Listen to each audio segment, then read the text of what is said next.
और नवरात्रे में भी देवी की आराधना का एक स्मरण का सुख है महाराज।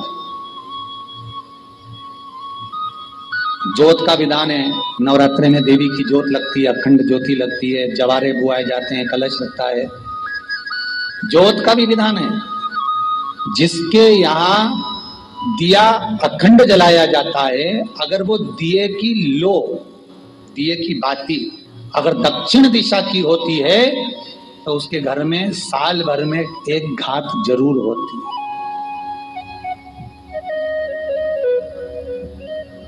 जो दिया अखंड जलता है उसकी बाती का मुख दक्षिण का नहीं होना चाहिए।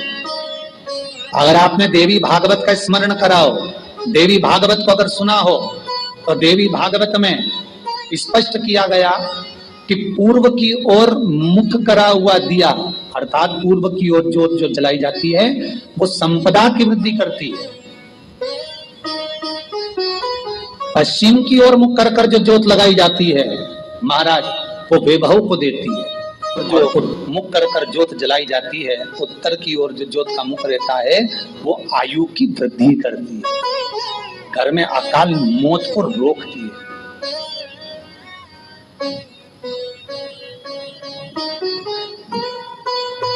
नवरात्रे का जो भाव तत्व है उसको भी अच्छे से समझ लेना।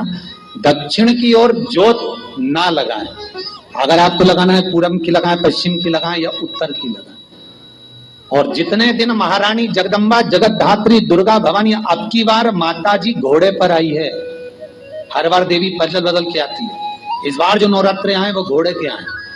तो घोड़े पर जो देवी जी आती है वो समृद्धि को देने वाली आती है, लक्ष्मी की वृद्धि करने वाली आती है। जैसी घोड़े की रफ्तार होती है उस रफ्तार से लक्ष्मी घर में आती है। तो ये मत सोचना कि कोरोना महामारी ने हमको नीचे गिरा दिया या कोरोना महामारी ने रोक दिया, कमाई के स्रोत रोक दिया, धन रोक दिया।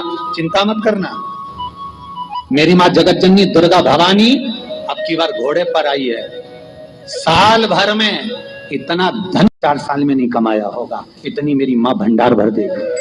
ये घोड़े पर आई है, कोई साधारण नहीं हो सकता।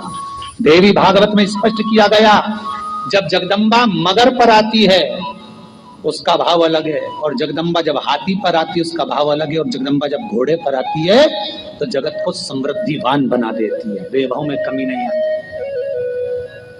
अभी भले दुनिया के लोग अभी रोते हैं कि पैसा नहीं आ रहा, कोरोना महामारी ने सब तोड़ दिया, रोक दिया, पर चिंता ना करना। मेरी माँ अगर घोड़े पर आई है तो उसका सुख आपको जरूर मिलेगा। एक जरा सी मिट्टी की दुकान भी अगर आप खोल कर बैठेंगे तो चांदी और सोना के बराबर कमाएंगे, इतना धन देगी वो माँ। साधारण नहीं है मेरी माता। तात्विक सुख का आनंद देने वाली, लाभ तत्व प्रदान करने। और नवरात्र में भी अगर आपकी कोई कामना है, आपकी अगर इच्छा है, आपका मन है, तो जगत जननी की आराधना करो। पति और पत्नी में अगर क्लेश है तो जगदम्बा के मंदिर में मक्खन चढ़ाओ, प्रेम बढ़ जाएगा। आपको लगता है कि पति कोई अन्य स्त्री से लगा हुआ है या परिवार टूट रहा है, तलाक तक पहुंच गया है, तो माता के मंदिर में आप ध्वजा लगवाइए, उस ध्वजा पर मक्खन लगाकर लगवाइए, आपको लाभ मिलेगा।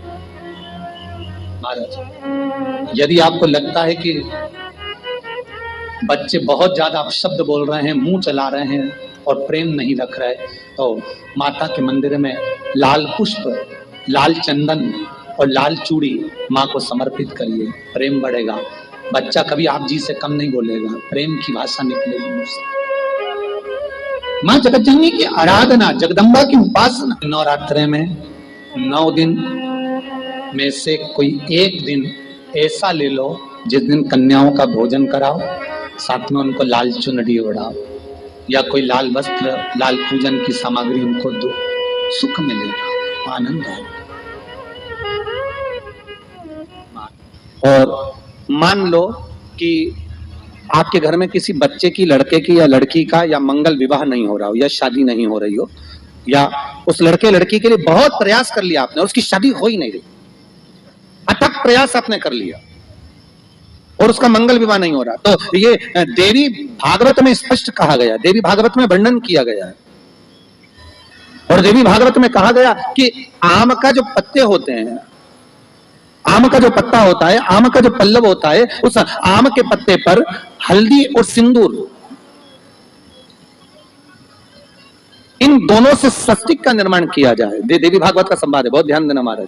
जिन कन्याओं का विवाह ना हो पंचमी के दिन, नवरात्रे की कोई सी भी पंचमी, मतलब जो पंचमी तिथि पड़ेगी, कोई भी नवरात्र हो, चाहे वो 4 नवरात्र में से, चाहे वो पौष का हो, अश्विन का हो, चैत्र का हो, आषाढ़ का हो, किसी भी नवरात्रि में आप कर सकते हैं। एक पान के पत्ते पर, एक ही पत्ते पर जो 2 स्वस्तिक बनेंगे, एक हल्दी का बनेगा, एक सिंदूर का बनेगा। बस अंतर इतना है, जो हल्दी का स्वस्तिक है उस पर कंकु के चावल अर्थात रौली के चावल, रौली कुंकू के चावल रखना है, और जो सिंदूर का है उस पे हल्दी के चावल रखना। इतना रखकर जिस लड़का लड़की का विवाह नहीं होता उसकी हथेली पर रखकर उसका नाम और गोत्र बोलकर महाराज उसको ले जाकर नीम के पेड़ के नीचे उसको रख दिया जाता है। मात्र 3.5 या 4 महीने ऐसे रहते हैं जिसके अंदर उस लड़का लड़की का विवाह पक्का हो जाता है। जिसका विवाह नहीं होता केवल उसी के लिए।